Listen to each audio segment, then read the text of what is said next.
Hello, welcome. We are live. Hi Oleg. Hi. Hi, everyone. How are you? Hi, Cora. Uh, Cool. So we are. This is the next episode. Today's episode of the Golden Path to Spring One, and it is. My name is Cora Iverclyde. I'm a developer advocate at VMware, and it is my absolute pleasure to introduce today's speaker, who is Oleg Šelajev. How are you doing, Oleg? I'm doing well. I'm in Estonia, so it's just a late afternoon for me, which is the perfect Is it time to be. Well, is it's it 9 very p.m., cold? but it is not very cold. It is just below 0 Celsius, and it's beautiful. There is a ton of snow. The winter came late, but it's a beautiful white snowy winter, and it's pretty incredible. Do you partake in any particular like winter sports? I've tried snowboarding once, and it's allegedly it's a very risky sport for like wrist injuries because people fall forward on their hands and break hands, and then I decided that once is enough. And in my You spare can't. time, It's I hard to be a play chess. coder. Yes, it's my Oh, hands nice. are the way to like Yeah. the money making machine. So Yeah. so I play chess, which I feel is a more Oh, nice. conservative sport. It's better for your wrists. Yeah. Safer. Yes, exactly, Do you play exactly. chess competitively?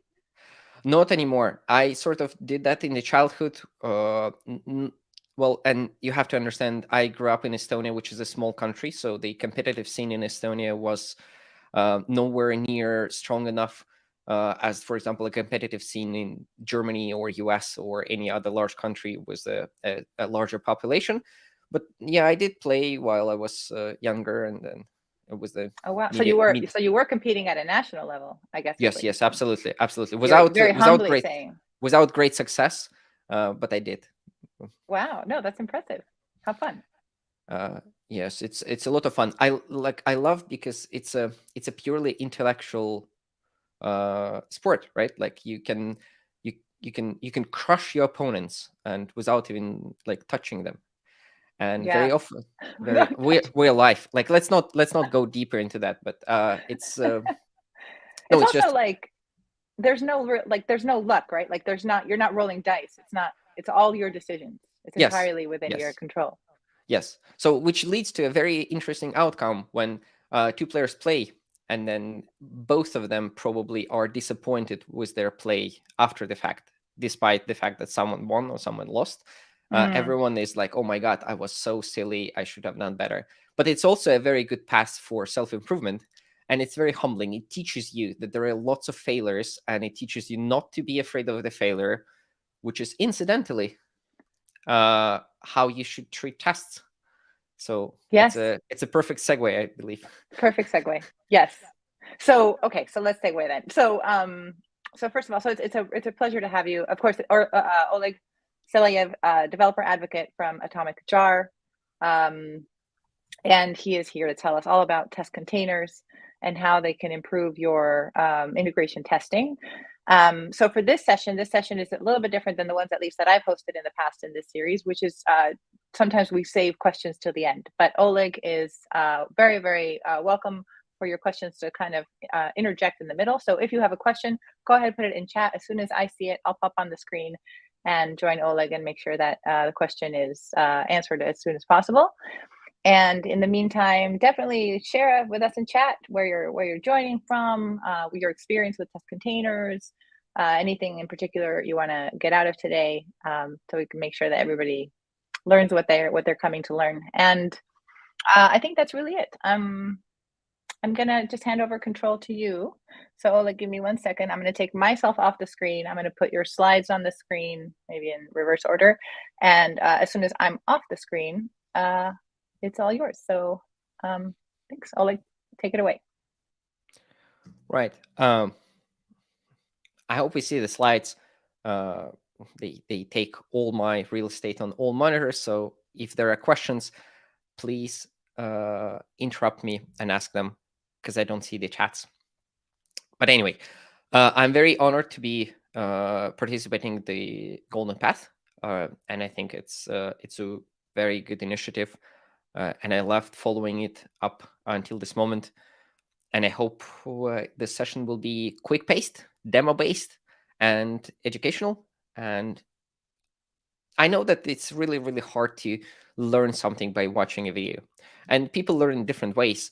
But my goal today would be to inspire you to look at the Testcontainers libraries, to maybe think about some more advanced uses of those, how you can make your tests better, how you can have more reliable test suites, how you can get to the point where your test suite is running and you're confident enough in the results that maybe you can make those automatic decisions or semi-automatic decisions about going to production. So we're going to talk about all that. As Cora said, I work at IntelliJ, which is a startup created by the maintainers of Testcontainers libraries. We are a young startup. I represent the developer relations team on that, and you can find me online. I almost universally go by @Šelajev, or you can email me. And if you don't have time for questions in this chat here, or you feel like you have a very specific need regarding Testcontainers or regarding the integration with Spring Boot applications, for example, just drop me a note, DM me, or anything like this. I'd be happy to chat with all of you. And at IntelliJ, we are building the Testcontainers libraries and the backend for running containers during Testcontainers tests called Testcontainers Cloud. And we recently announced the public beta of that product and the round of money that we raised. And we are hiring for a number of positions. So if you are feeling like joining a cool startup, maybe reach out. We'd be happy to talk. Right. Let's talk about tests. Tests are a very interesting piece of code. They lie on the path from code to production.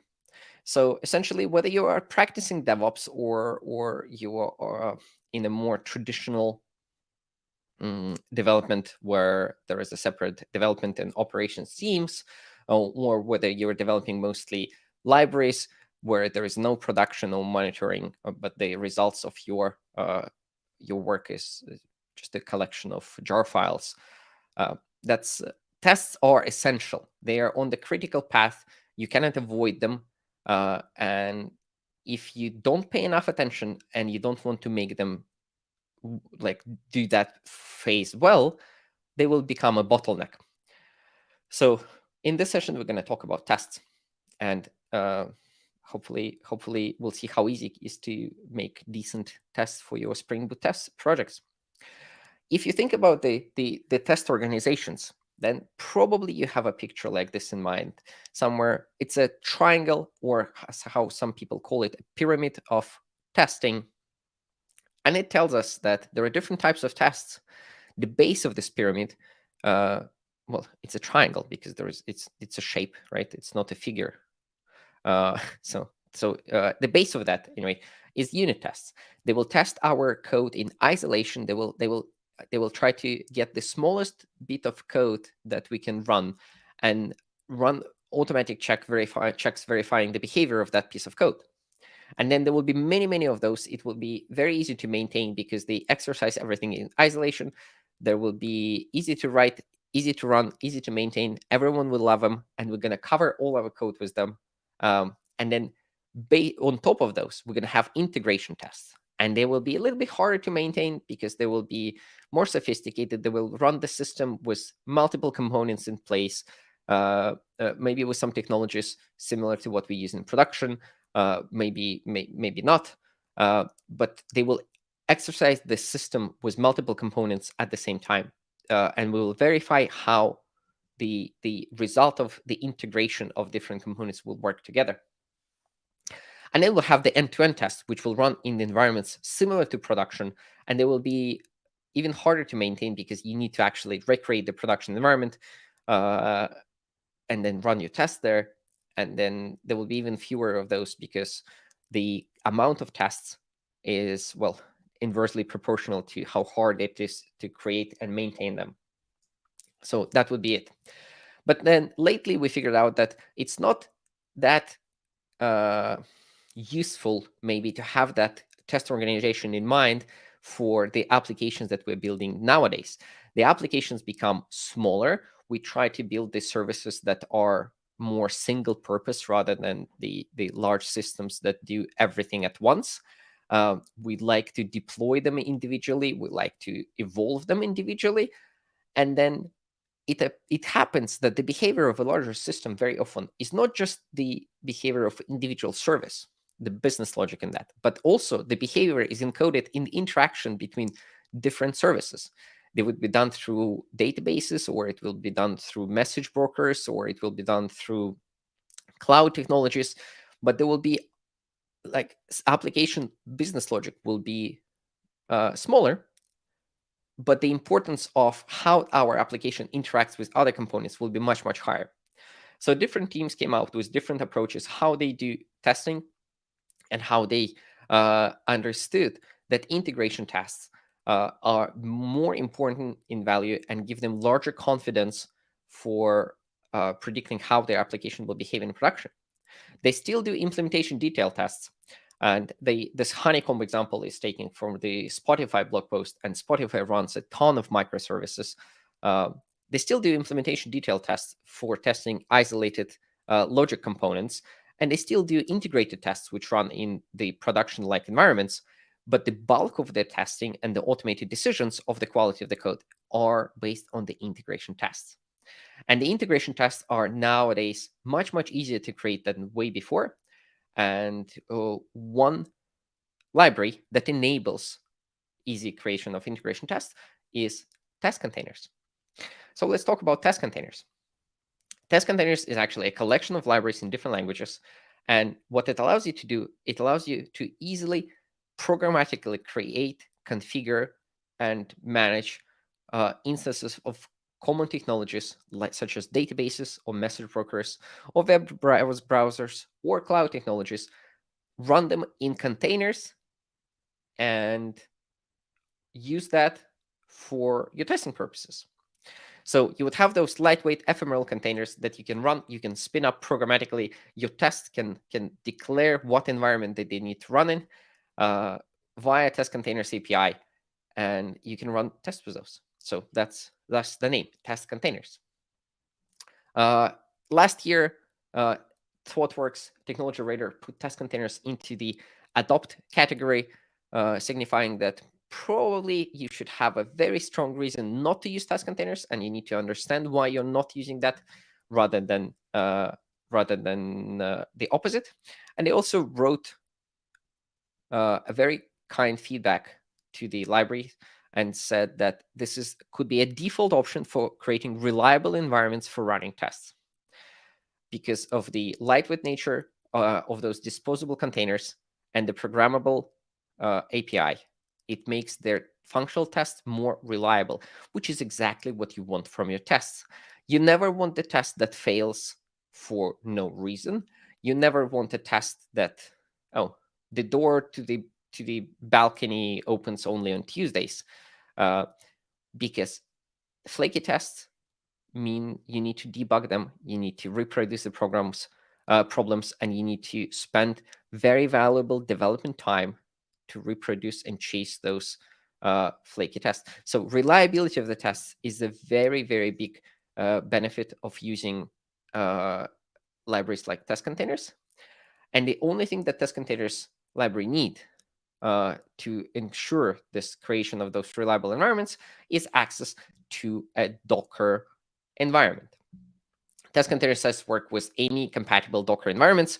That could be Docker desktop. That could be any other option that exposes Docker daemon. It could be a remote daemon. A few years back, well, more than a year back now, we run Testcontainers Java tests on various Docker environment creations on Windows and Mac OS, and the compatible solutions run all the tests very, very nicely, even the deprecated already back then Docker machine. So there are a number of ways, and any compatible environment runs fine. So that's all you need for your Testcontainers tests. Of course, one of the most natural ways to run Testcontainers tests, the environment, is to use Testcontainers Cloud, which is a product by Atomic Jar. It's a cloud offering It's a backend for your to run your containers. Your tests run locally, but your containers run in the cloud. Doesn't require root or anything like that. It installs in seconds on your desktop on CI machine. And then there are a number of benefits of not running the containers locally. You can get started in minutes. You can instrument your CI or your development. So if you would like to check it out, or if you run your existing test container tests, I encourage you to try Testcontainers Cloud and give me all the feedback. I would be ecstatic to hear how it goes for you. It's currently in public beta, so you can just sign up and just get started in literally minutes. Right. So besides having this rich opportunities and rich possibilities for the environment where you want to run tests, the amazing benefit of using test containers is that it comes with the ecosystem of modules that support commonly used technologies. So there are abstractions where people have thought about how to run the particular technologies in Docker containers. So you, as an application developer, don't have to. You don't need to know how to run, for example, Kafka in a Docker container, or how to run a Kubernetes cluster in a Docker container. Your tests can declare like, oh, I would like to have a Kubernetes cluster right here, and the Kubernetes cluster appears like a wild Pokemon, which is interesting. Maybe there's an idea for test containers marketing team, which is also me. So, but the collection of technologies is pretty amazing. There are databases, there are message brokers, there are cloud technologies like a Google Cloud or Microsoft or local stack for AWS. And of course, you can run anything you want that runs in a Docker container, which is pretty universally almost all the technologies that exist currently in the ecosystem. Right. So what is Testcontainers Java? Testcontainers Java is an open source library. It was created many, many years ago. It's a little bit younger than Docker itself. It uses the Docker Java API for communicating with the Docker daemons.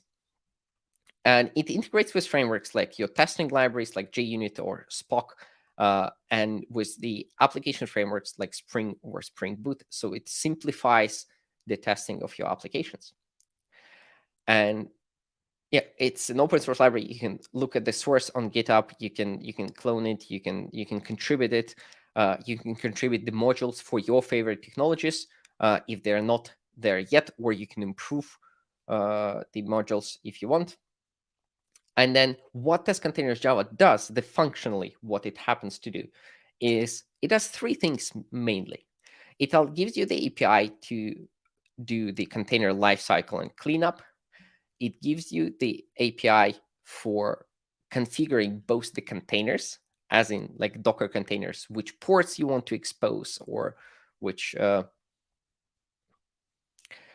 do you want to configure your service inside the application. For example, a database, or for example, like a message broker, which YAML do you want to copy to your Kubernetes cluster before you deem it ready for your tests. And it gives you the integration with frameworks. So those three things. And in this, the next, we're going to go into a demo, and I would like to show you the API, and I would like to show you how easy it is to introduce tests and create those environments for your tests in containers using test containers. Awesome. Before we go into that, Oleg, yeah, there's just some activity in the chat that I wanted to share with you, and I think some people are also helping to answer the question. So, but just so you know what's happening in chat. So first of all, we have people who are saying they're Spring fans, and that they use test containers, and somebody who is very much looking forward here. We have Khalid Nordin saying, I'm very impatient to see live how test container is bootstrapped with Spring configuration. So I'm sure that will happen at some point very shortly. And there was a question, I don't know if this came up before you showed that slide, but we can just clarify. Is there any requirement to have Docker installed on the machine running test containers? So to run test containers tests, you need access to a Docker environment. but it doesn't have a requirement to have Docker installed on the machine that runs test containers. It could be a remote Docker daemon. It could be like a cloud-based solution like Testcontainers Cloud, or it could be a locally installed Docker, right? So I think this was Edu helping answer that question, which is exactly what you're saying. Yes. Edu, by the way, shout out. Edu is a Testcontainers Java maintainer. Maybe other libraries in Testcontainers as well. But he's also at Atomic Jar. So if he is answering questions in chat, you can be sure that it is a very expert opinion, and this is probably true. Awesome. Yes, in fact, I can see you validating that in chat. So that's great. Thank you, Edu, for supporting this. Nandini asks, can I use them on my ADO pipeline? Do you know, is that Azure DevOps? Is that what Nandini, do you think that that's what Nandini means, Oleg? Or could that mean something else? I don't know what is ADO pipeline, but if you are thinking about continuous integration pipeline, or if ADO is a particular system implementing your continuous integration, that yes, absolutely. The fact is that by having the environments created in containers, it gives you the flexibility to run tests the same way and with the same ease locally or in any integration, continuous integration environment. And because, well, Java is sort of write once, run anywhere, and it is mostly the abstracting away all the differences between the operating systems, for example. And Docker containers will abstract away running those like the real dependencies, right? You want to run your tests with the real dependencies of the services that you would use in production, and Docker containers will abstract away running those. So the environments that your tests will run in, whether locally on your Windows laptop or on your MacBook or on your Apple Silicon Mac or in your Linux-based CI/CD pipeline, they will be the same, which gives you, as a developer, the incredible opportunity to be able to reproduce the tests and trust the test results when they're on in the continuous integration pipeline. Cool. So yeah, I think that's absolutely, you should run those tests in the pipelines. Cool. Okay, that's all we have for now. So I'm going to pop back out and let you continue with the demo. Right. So now this is a nice raccoon singing into the mic. Love raccoons. See, I have one here. Very good. Shout out to the raccoon team. Right. I have here, what do I have here? Let's go into the idea. IntelliJ IDEA, my IDE of choice. I have a couple of projects here. Let me remove the ones that I don't want. Which I want this one. Right. It's full screen there. Magnificent. So I have a Spring application here, and it's a very simple Spring application. It's a Spring Boot application. It doesn't do a lot. The business logic of that application, that it talks and works with the ratings for the talks at conferences. It has some HTTP endpoints. And then the important bit of this application is that it uses 3 pieces of technology, 3 sort of databases to store the data and communicate with. First, 2 components of this application, the ratings controller and ratings listener, communicate via Kafka. So they send data to Kafka. The ratings repository for storing the actual ratings uses Redis to store some key value data. And the repository for the sessions, for the talks, it's a usual, use the normal relational database to store data. So it needs all 3 of those to run in production, and it needs those 3 things to run during the tests. So I would now, in the next few minutes, I will show you how you can create the environments where you have those real dependencies, the real Kafka, real Redis, real relational database in the tests. So how do I do that? I will include my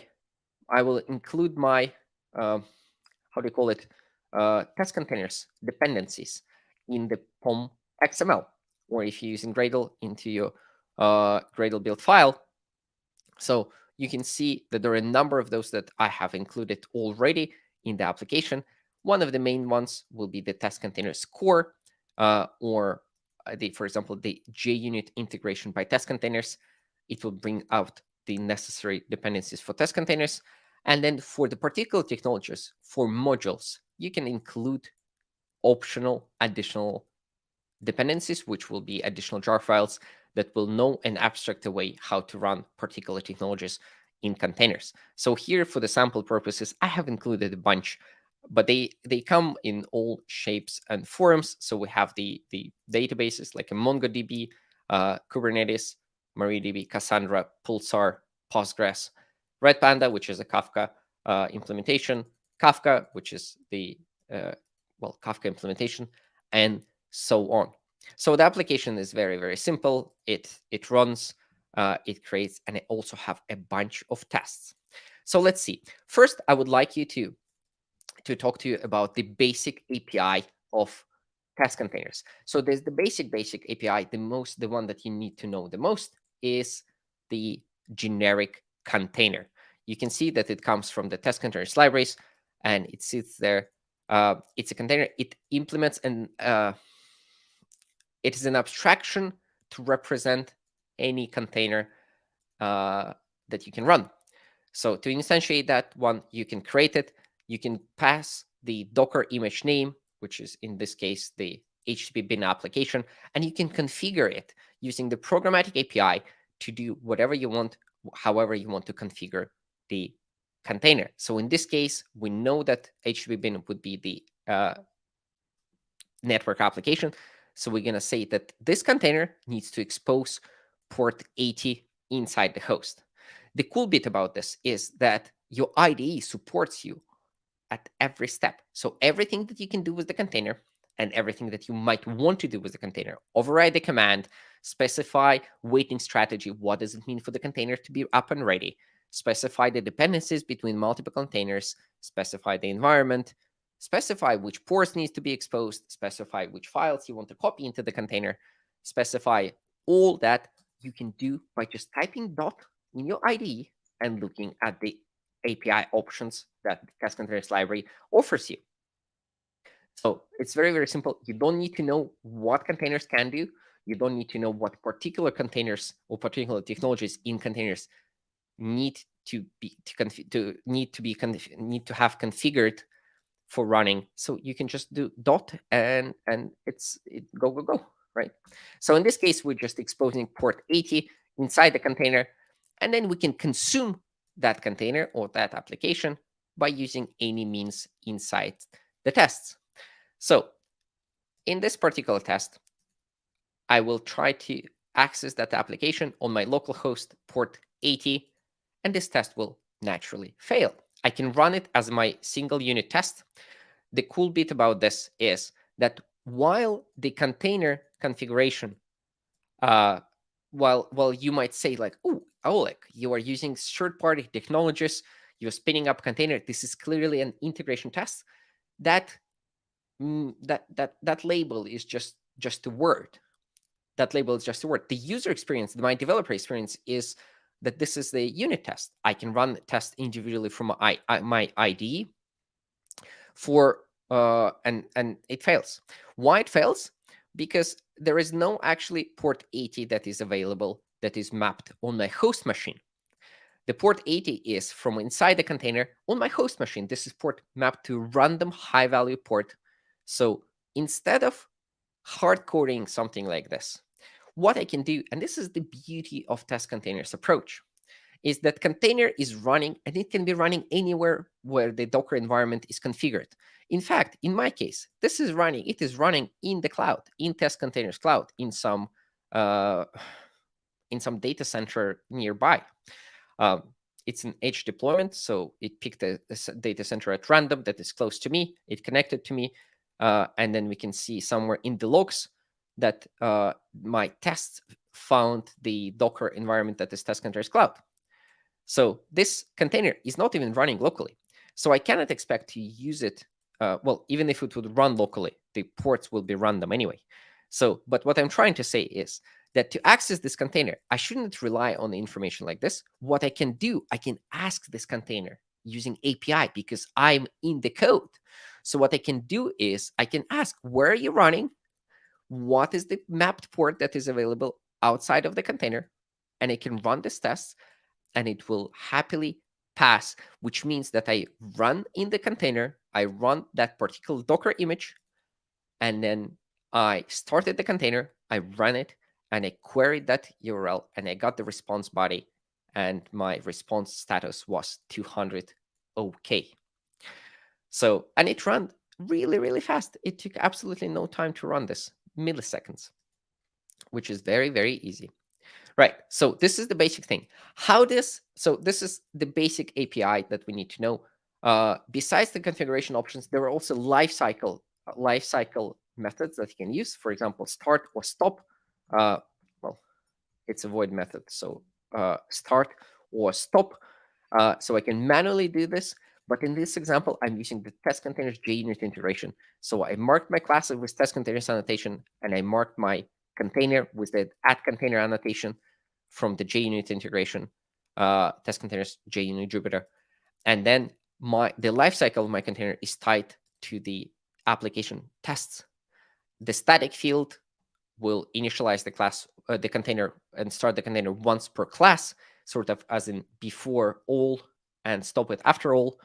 And then if it would be an instance field, then the container will be recreated and stopped for every test, similar to before each and after each.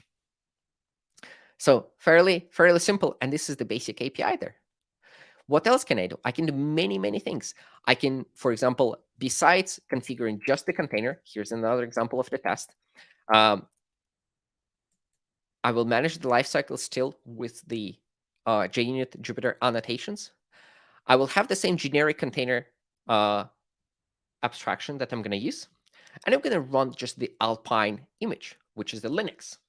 The Alpine image doesn't do anything. The Alpine Linux doesn't know what it needs to do, but I can configure it to do things. For example, I can configure a special environment if I need that for, well, I don't think you need to run Alpine in your tests, but this illustrates the flexibility of the Testcontainers approach. You can run literally anything in your containers. So I can configure what runs in the container. I can override a command. And in this case, I'm running shell and saying like, oh, we are starting up and the greeting is the greeting variable.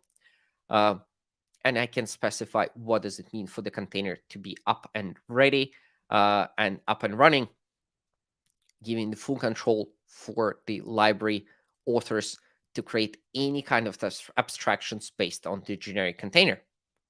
The tests are fairly simple. I hope this works. Actually, I don't think I run this before. So here, what I can do, I run the container and I can access all the logs of the container. And I verify that in the greetings, we all had the actual greeting and the containers run. You can also stream the logs if you want to stream the logs.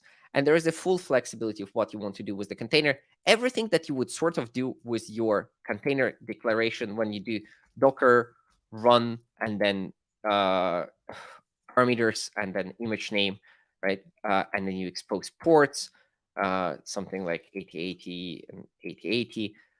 You can do that programmatically with your API in your favorite language, which to me feels much better because Java I write all day, every day. Well, at least 3-4 days a week, and remembering command line parameters was never my strongest suit. So I can access containers logs. I can specify the environment for the containers. I can specify and override the commands. Well, I also can specify, for example, the resource limits. So I can say how much memory my Docker container can use or how many CPUs. So if you have particular requirements for that, you can configure that. You can configure everything. You can even run the containers out of the Docker files and make the test containers build the Docker files. Though maybe this is not the most idiomatic use of that. So I will probably skip that for the for brevity. Let's look at the a little bit different test, a real world test. So we had our Spring application, and now I have a little test suite here, which is, I'm gonna make it a little bit smaller. Oh, perfect. Right. So I have my demo application test here, and there are a collection of tests. I have the test that checks that the context loads and that my talks repository exists and has the data sample data in there. I have a higher level test that checks the health of my Spring application. Well, I'm using Rest Assured library here, which is an excellent choice of a library for having a fluent API builders for running HTTP queries towards your application. So I can have the request specification, which is the basic abstraction, and then given that, I can do various get or post requests, and then wait for things and assert on statuses or body and do anything. If you have to do network requests, Rest Assured is one library that I urge you to take a look at. It's really convenient. So here in this test, I access the actuator/health endpoint.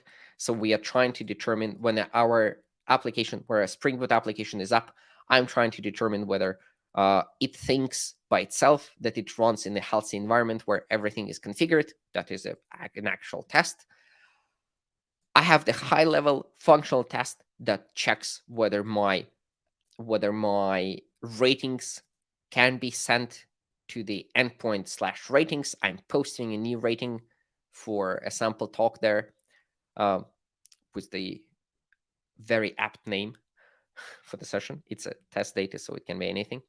And then I wait. Then we wait until the ratings propagate through our whole system that we built for the sample application. So they go into Kafka, get out of the Kafka, back to the application, go into Redis. All that needs to be done. And then on the other side, when we get the ratings endpoint, send the GET request there, we want to see the results and we want to see the numbers that we put in. To wait for this async events that will happen, we use another library, which is very cool, which is called awaitility, which allows you to deal with asynchronous events, for example, in your tests, in a very natural way. And it's absolutely a gem, the diamond of a library that you should look at if you haven't heard of it, and if you're dealing with any asynchronous events. For example, in Testcontainers implementation, in the Testcontainers Java implementation, we use it all the time because we need to deal with the particular async events. When the container starts, it's not just the container needs to start, right? Like the test doesn't want the container. Your test wants the environment that it can run it. So when you say, like, please start a container with a database, it's not enough to start the container and start the database in it. What we want to do is to start those things, and then we want to ensure that the database is ready to be consumed, and only then return the control flow to the tests. Because otherwise, well, your database will be starting. It could be a heavier database, something, I don't know, maybe give me an example of a heavy database. I don't know, the Oracle database probably will start on a small machine in a small Docker container for a few minutes or something, and you will need to wait for that. And only after that, you can access the database. So not to be particularly heavy on Oracle. So if you look at the website here of Testcontainers, and we look at the modules that we support, so the Oracle XE module, right, and the default thing and I'll just say Oracle as an example of something that starts slow. So I wanted to highlight this. This is very cool. The Oracle container, the default Docker images that we recommend running is the Oracle XE, so you can run it in your development, and it's a slim image, and it's also the fast start image. So there is a particular, I hope you see this screen properly because it's zoomed in. The fast start image will have the configuration to start fast, and it's specifically targeting tests. So which is very, very cool. So even if you run Oracle, you don't actually have to wait too long. So that was just wanted to highlight that. Right. Anyway, for async events, AWA utility, and then the test goes on and it does more of those functional, high-level functional requirements that we need from our application, and we run it. And also the negative tests. So when we try to access things that are not in there, we get 404 not found in the status. So this is like a fairly small but diverse test of different tests, and I can run it. And I can run it and it will run, because in this superclass, in the superclass, what we have is we have the configuration for the environment. We needed Redis, so we configured Redis, and we use the same generic container API that you saw before to create the generic container with the Redis 6 Alpine. This is pretty cool. Look, if you use IntelliJ IDEA, which I use, there's an integration, and you can open in the browser. You don't see it, but it will open the Docker Hub links to those images. You also, I believe you have the content assist here. Oh, yes, check this out, content assist. And also I have the context actions they can do. For example, I can pull the image right from my IDE if I want, as soon as I finish typing the Docker image name. There is a particular integration from the IDEA side, and it makes working with the Testcontainers API even easier and more pleasant. So we create Redis. We know that we need to expose it at the port 6379 inside the container. That is where Redis binds to access that. And then we also create Kafka. And in this example, we create the Red Panda container, which is the Red Panda is the Kafka implementation. We give it the Docker image name. And notice here, we don't specify anything how to run Kafka or how to run Red Panda, which ports to expose, which files to configure. You know why? Because the Red Panda container comes from that library that we imported, the org test containers Red Panda module. And then the implementation of this could be as complex as it needs to be. It could expose certain ports. It could specify the particular startup strategies. It can run some commands that will, for example, in this particular case, start the container in the dev container mode, which is more suitable for tests. It will probably start a little bit faster. You can override all this if you want any particular configuration, if you want 100% compatibility with the commands that you run to run your production. But the defaults are there, and you, as an application developer, you don't have to know those. You can just rely on the abstractions provided by the Testcontainers libraries, right? Which is very good. And on top of that, it also gives you the API for the configuration. So it's not enough. It's not enough to just create the containers, and it's not even enough to start the containers. You also need to communicate to your application where the containers are running. How can my Spring Boot application access that Redis? How can it access that Kafka? For that, you use the dynamic property source mechanism from Spring Boot. This is what you, Spring Framework, sorry. This annotation, you put it on a method and you pass a dynamic property registry into which you can put the properties. So this is the place where you would like to use, and you would put the configuration where your containers are running, and you communicate to a Spring application where it can find those service application dependencies. So we're gonna, into the Spring Redis host, we put the Redis get host, because the host, the Redis object here, knows the best where Redis is running. So we just use that. We also put the first mapped port because we need to get the mapped port of this this exposed in the container port. And for Kafka, what we do, we get and use our Kafka instance that we created, and we get the Bootstrap servers, because that's the URL that you need to access Kafka. Don't have to know. You don't have to know that this URL looks like this. You don't have to know that it actually needs to use port 9092 from within the container. As an application developer, it's a great time to be alive, because you have to, because you can concentrate on the business logic. So that is that, right? Excellent. I can run this. Oh, I also need the database. Check this out. This is an amazing thing. I can specify the JDBC URL that I will feed into Spring data source URL that Spring application will use to configure my data source.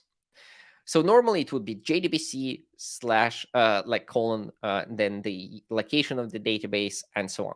Here I inject the TC prefix, suffix, the TC part into the URL. And what it means is that only the Testcontainers JDBC driver will accept this URL. And what it will do next, it will determine which Docker image I want to run and which tag I want to run. And then it will create the containers for me. And it will pass the control to the normal JDBC driver for that particular technology. For Postgres, that would be the Postgres driver on the class pass. And then it will configure my Spring application to work with this. So with 1, 2, 3 lines of code and 5 lines of configuration, that is being generous, with like 10 lines of code, I can create a reliable environment that will be created, started, and then cleaned up after all the tests run to run my application test. Let's run it. Let's see what it does. So my tests are running. My application, it found a Docker environment. It connected the Docker environment. It uses and starts Redis, and it started everyone so soon. And now my application things are done running. Hi, Oleg. Hi. I just thought I'd pop back in here. I didn't want to interrupt you earlier because Khaled earlier had told us that they were excited about watching the Spring configuration portion. So I wanted to get through that. But I wanted to also, Edu, of course, is still helping in the chat. Thank you so much, Edu. But because we have people watching from different channels, I wanted to make sure and share across channels what folks are asking. So Alexander had asked, and I'll post Edu's answers here as well, is Red Panda container simpler than Kafka and for Zookeeper, and which would make it more suitable for tests, and is the API the same? So Edu was saying that he was involved in the implementation, and Red Panda doesn't use Zookeeper, and it is faster. And he also adds that it is Kafka API compatible. If you have anything to add to that, Oleg, feel free. Yes. I wanted to share that. Yes. So Red Panda is a Kafka implementation, and they I think it's written in C++, and it of course has a faster startup because the usual Apache Kafka implementation is in Java, so the JVM needs to start, warm up, and so on. I think in the modern version for the Kafka, you can also consider not to use the Zookeeper. For example, here, let me just quickly go here. So if I do static Kafka container, Kafka, see, I don't need to know those things, right? I can just ask my my thing. So I'm gonna do the new Kafka container, and then we'll see the Docker version is not necessary. And if, for example, I can embed the Zookeeper, or I can use this external Zookeeper, or maybe I don't need to use the Zookeeper at all. But for all intents or purposes for the tests, this can be handled for you. But whether Red Panda is compatible Kafka implementation, well, they of course are saying that they are compatible. I think they're compatible. In all my tests, they were okay. I wrote an article when I was exploring Red Panda container. They were starting twice as fast as my normal Apache Kafka container, which is very, very good for tests, right? Because I want my tests to be snappy. So that is good. But the thing is, if I would like, instead of the Kafka container, Red Panda container, what I can do, I can just indeed say static Kafka container, right? Kafka. And then new Kafka container, and then confluent CP, no, confluent CP Kafka, and then some version, Confluent Inc. I think it was Confluent Inc. CP Kafka, right? And then some version.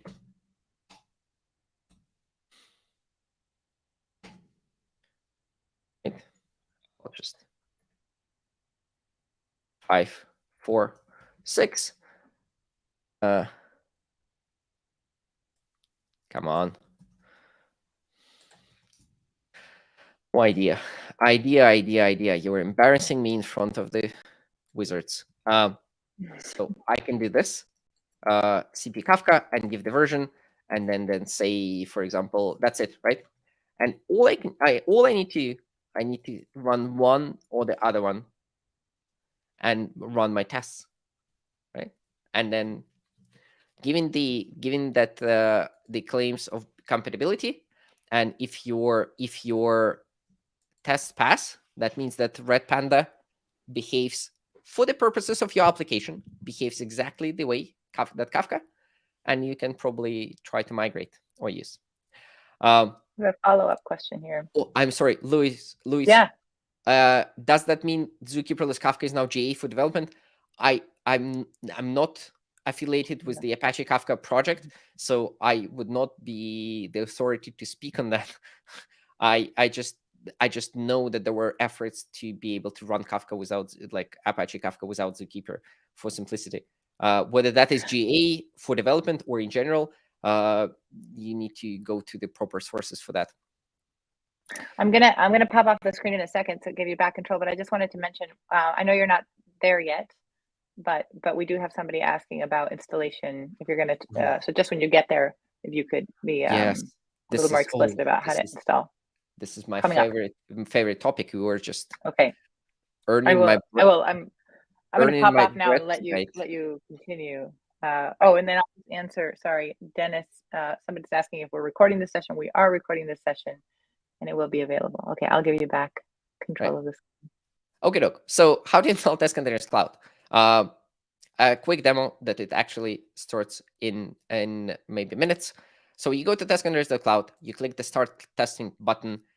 You are taken to the application, for which you will need to sign up for first. You can do that with the Gmail account or GitHub account. But I think what I can do, if you do start download, this will trigger the onboarding. It will offer you the option to choose the agent for your desktop or give the instructions for installing in CI environment. So for the desktop, you just download the file, install it. If you're on the Mac, you can brew, tap atomic jar, tap, and then brew install Testcontainers Cloud Desktop. If you were on the Mac, that would work. And then you just run the application, and you get this little bit here, which will connect. When you start it, it will prompt you to log in into the Testcontainers Cloud application using OAuth and verify and attach your login information to your Testcontainers Cloud.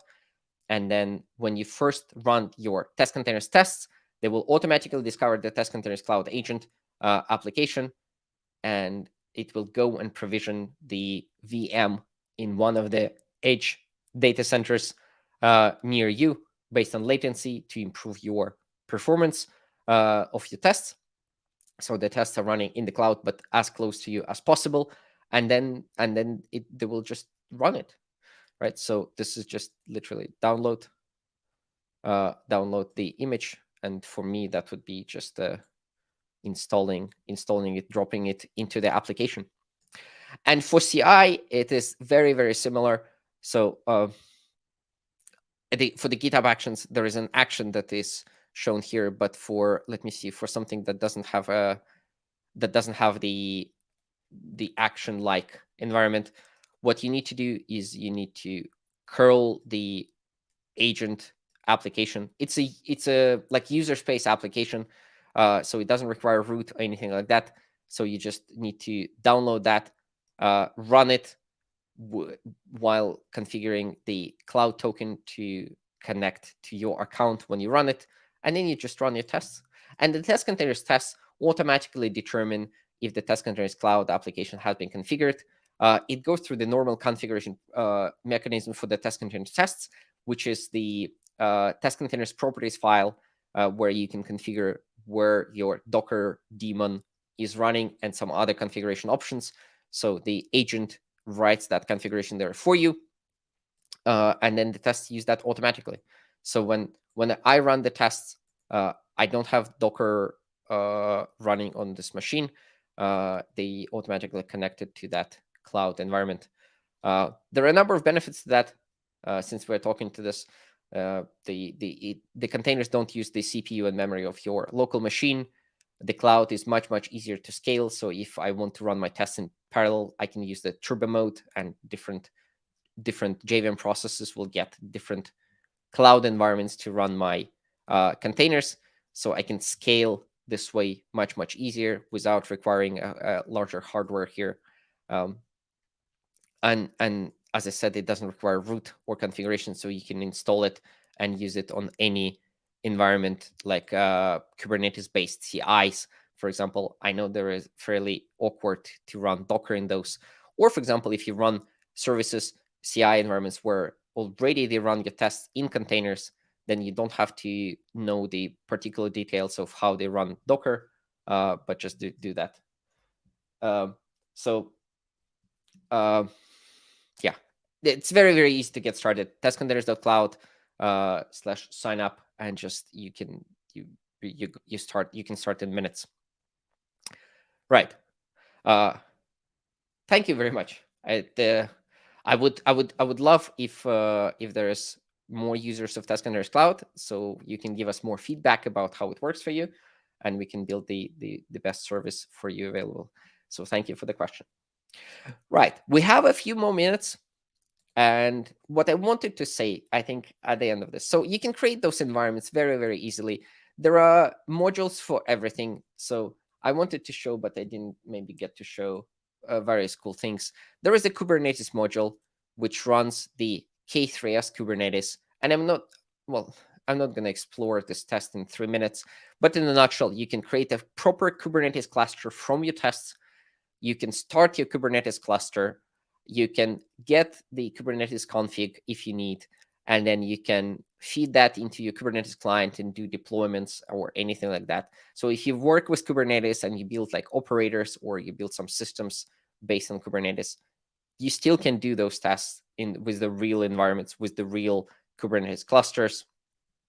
So that is an option, and that is a good fun to explore. There is also cloud technologies. So if you have your cloud applications, there are a couple of modules that you definitely want to check out. One of them is the local stack module if you work with AWS, and it will allow you to create local stack containers, which is the emulator for the AWS by the local stack. And you can just create what services you need: S3, DynamoDB, Lambda, make them all work together, feed those information back into your Spring Boot application, and then use it as if you have a local AWS in a Docker container.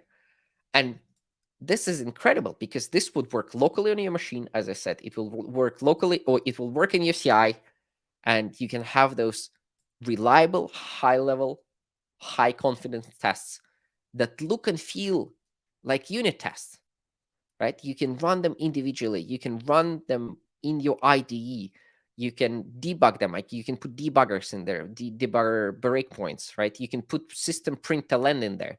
You can run all of that, and it runs normally. It runs fast.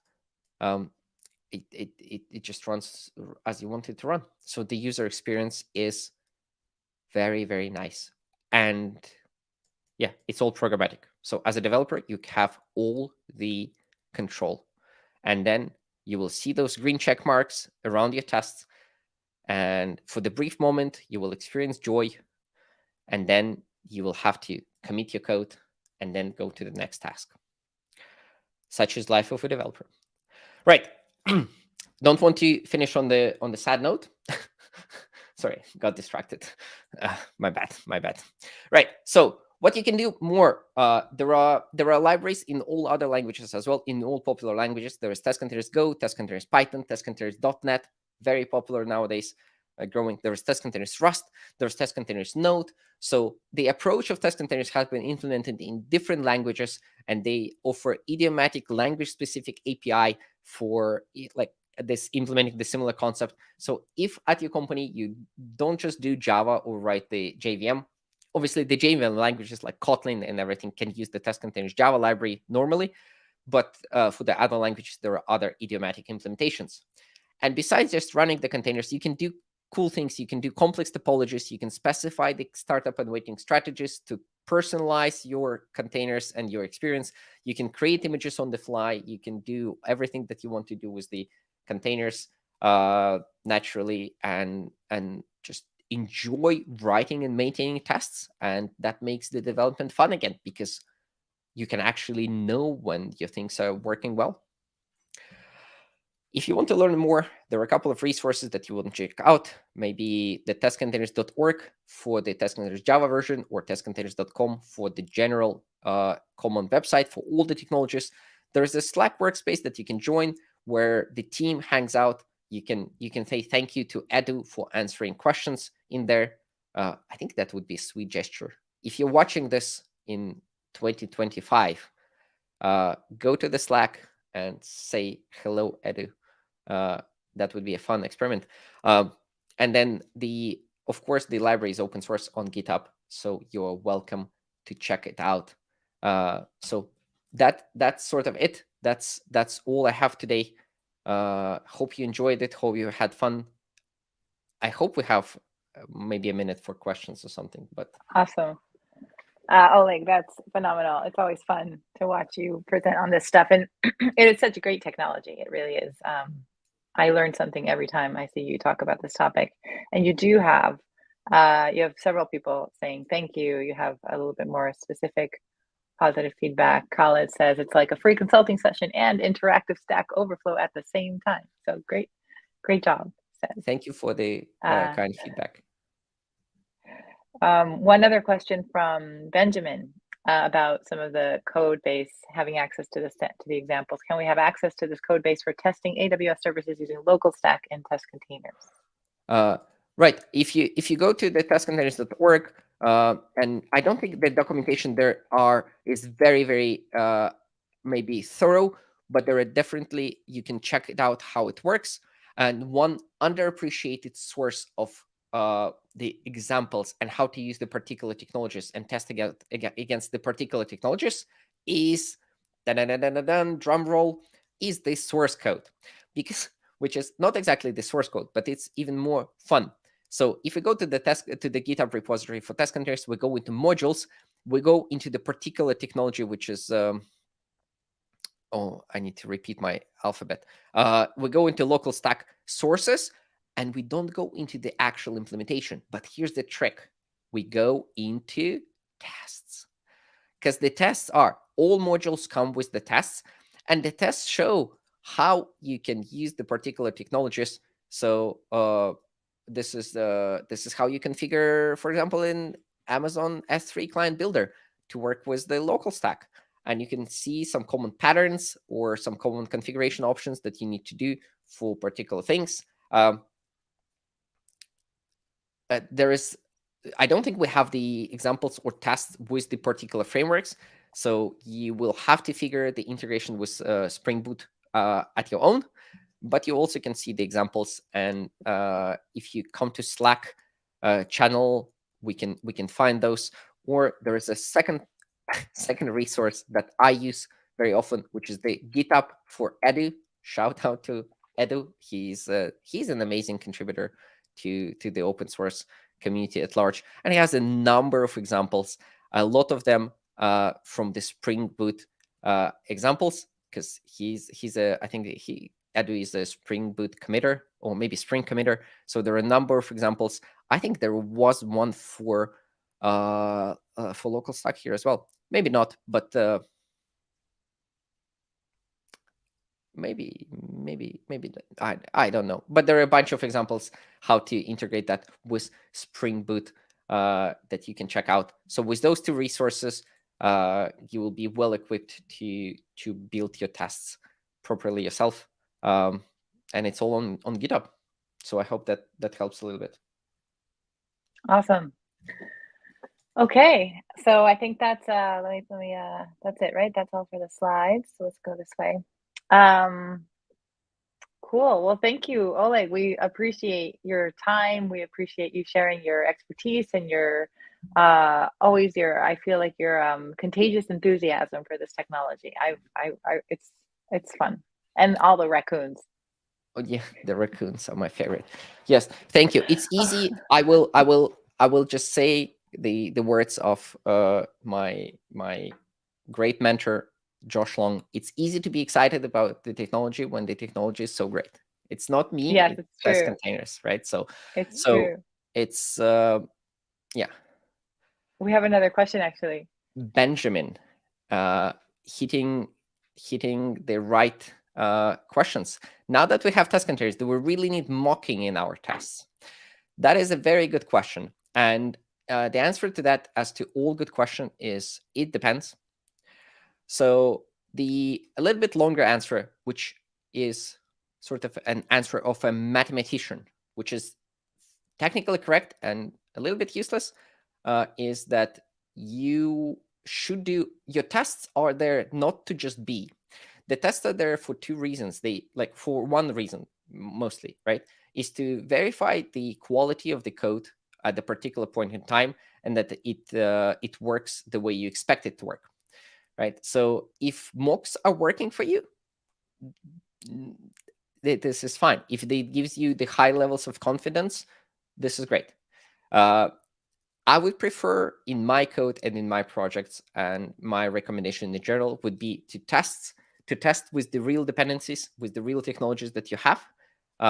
So, for example, I would almost always prefer testing against a real database instead of an in-memory solution, like for example, like H2, or like I would always prefer to test with the real Kafka versus the embedded Kafka that you can run in process.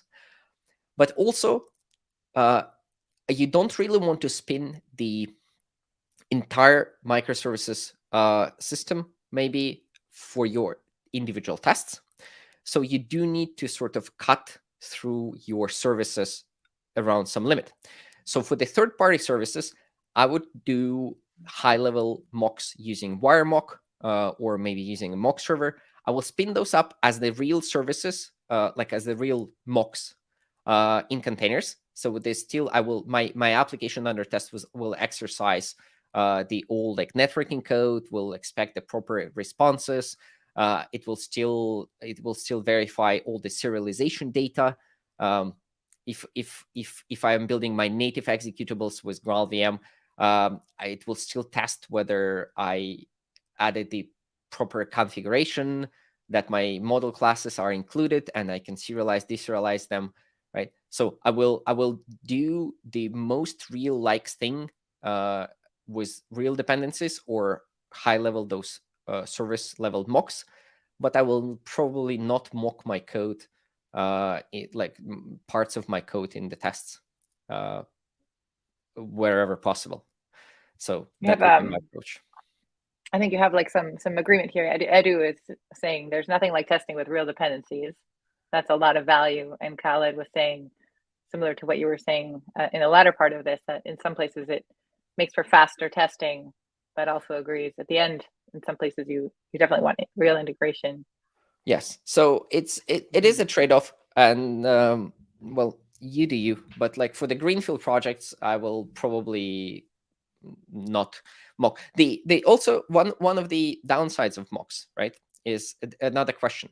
If you use your tests as the guardrails against the future accidental breaking the application, right, you want your tests to be more high level and more decoupled from the low level implementation details, but still testing the things. So it's a very hard. It's like when you create mocks, very often you create mocks for the particular pieces of code, right? And then that tends to break very often on simpler refactorings or changes that are not supposed to actually change the contract of your application. But the test will break, which is fairly annoying at times, right? So with the actual real environment creation with real dependencies, you would avoid that problem because you are not tied to the low level implementation, and you don't need to change your mocks for every like sneeze in the code. Yes. there's another, I just, again, just because people are coming from different channels, Lewis is saying, please share the link to Edu's test container repo. And I think, Edu, you are saying that it is somewhere above, but I don't know. Edu is responding that it is there, but I don't know that I see which one you're pointing to, Edu. So I'll just put it on the screen. The Edu samples I put into the, the Edu is also sharing the one for the local stack, but I also put the link in the chat. So oh, you did. Okay. While we're answering the question, can I shout out a thingy? Yeah. Yeah. If you can share this, my screen is shared, right? So yesterday there was a Spring Boot plus Google Cloud Java Client Libraries at the VMware Tanzu, the golden path to Spring 1, and the presenters there were. It's a bit small actually. If you can maybe zoom in on the title, I guess. Zoom in on the title. Okay. The bottom of the screen. Yeah. The title is Spring Boot plus Google Cloud Java Client Libraries. And then the session was by Dan Dobrin, and Aaron and Deshaun was hosting it. And it was an incredible session. They looked at building Spring Boot applications and connecting the Google Cloud libraries.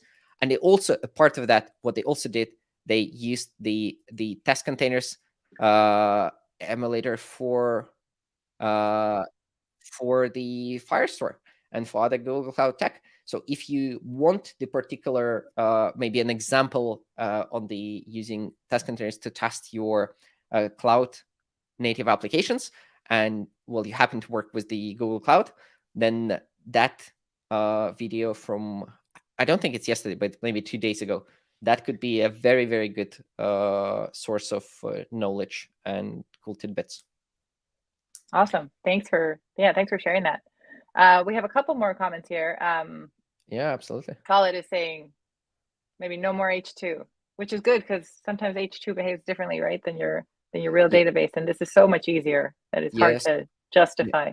Yes, it feels very often. It feels like it's very easy to get started with H2, but really, if you look at the Testcontainers based tests, right? Where's my other application here? Creating a database could be very, very simple. You can do it literally in one line if you need, and that's the actual real Postgres, right? You can run your actual database migrations against the instance. You don't have to use this magical JDBC URL. You can also do, like, for example, the Postgres container, like Postgres equals new Postgres container, and then you just do Postgres, and then you do whatever the version is suggested, right? And this is literally it. You create the database like this. It's no harder than using an in-memory database like H2, right? And embedded databases or H2 very often indeed diverge in functionality for the particular things, especially if you want to use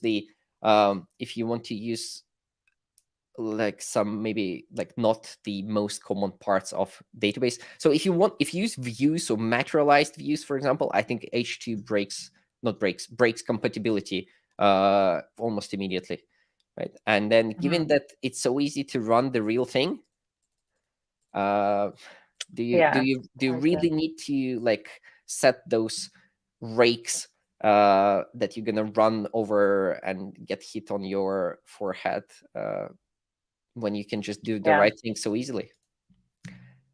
I agree. So we have another question here that's worth. Benjamin is talking about the generic container, about creating my own images. But I thought maybe the Docker file container is also a good one to mention. Yes. Yeah. So there are two things that you can do. One is, this is just Java code, right? So the same way that the libraries, the Testcontainers authors, and the community has created the containers and the definition abstractions for the technologies, you can do your own. You can take, override the Postgres container and do the particular things. You can run your custom, add your custom API if you want. So you can do your custom abstractions based on the existing modules if you want, or on the based on the low-level API like generic container, and you can run whatever technologies you want. You can also run your custom Docker images. So this goes to Docker Hub, right? And then it will pull from Postgres from Docker Hub, but it doesn't have to. You can have any sort of private registries that you have access to, and you can pull from there. You can also have the configuration that is Testcontainers work. I think if I look for substitutions, you can run the configuration that will substitute the generic Docker image names, like I don't know, MySQL.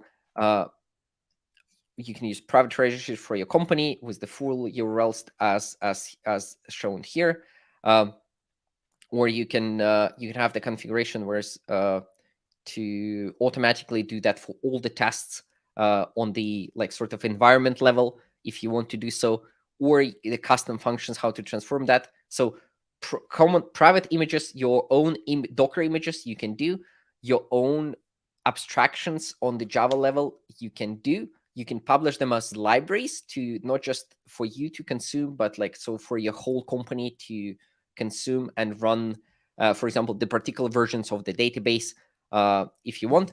And also, this is what Cora mentioned, you can also do build images from Docker files, for example, by using the builder for the image from the Docker files, and then you can use that, and you can build the images on the fly. So, for example, you can, I don't know, you can build the image for a particular test run if you need to. There is also support for Docker Compose.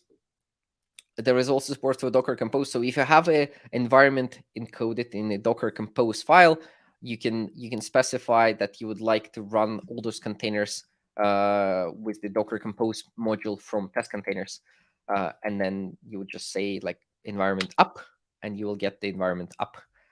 It's less flexible than having individual containers managed by Testcontainers, because that's the whole environment, and it's a rigged configuration. But if you have that, maybe it's already available for you, and that is your first step into using Testcontainers. That would be absolutely appropriate.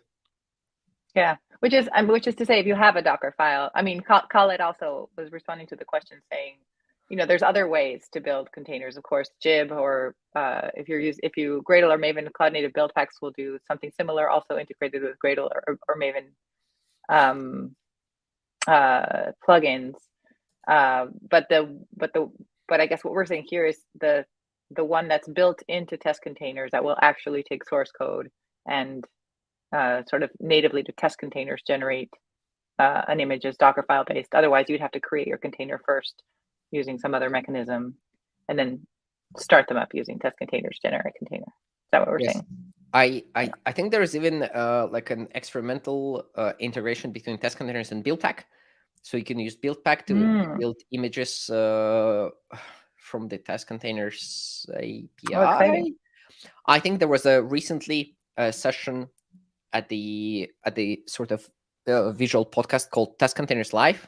If you look at the Atomic Jar YouTube channel, there was one with Deshaun Carter where we explored Spring AOT, build packs, and Testcontainers all together. So you can use those, and you can maybe watch that video if you go and find that YouTube channel. Awesome. That's it. That's it. Okay. I think we went a little over, but we appreciate everybody who stayed extra. Oleg, especially, thank you for staying longer with us to share all this information. Edu, thank you so much. And before we go, let me I just have a couple of announcements, so let me do those things. But we have a new website called Spring Academy. So if you are interested in learning about Spring, there's even a path to certification if you're new to Spring, or if you're already well versed in Spring. I think everybody will find some information here, and it's completely free on-demand education. So I encourage you to check it out. And the other thing I would want to mention is this. Of course, this is our golden path, but our golden path to where? This is our golden path to Spring 1 at VMware Explore. And so we hope to see you there. It will be in Las Vegas, August 21 to 24. And with that, I am going to close this up. Any parting words, or Oleg? Well, thank you very much for inviting me and having me in here. Thank you, Cora, personally, for being a wonderful host and supporting the session. And yeah, it's a pleasure to be there. You can find me online if there are any questions. And just parting words: stay curious, learn things, become better versions of yourselves if you can. And yeah, if we test our software better, hopefully it will be better software. And hopefully better software will lead to a little bit better world. So yeah. Beautiful. Happy testing. Thank you. Happy testing. All right. Well, thank you, Oleg. And hope to see you in the real world at some conference at some point. But otherwise, see you online. And thank you, everybody, for joining. We really appreciate your support and your interest. See you next Tuesday will be the next session of the Golden Path. So see you there. Bye, everybody. Bye.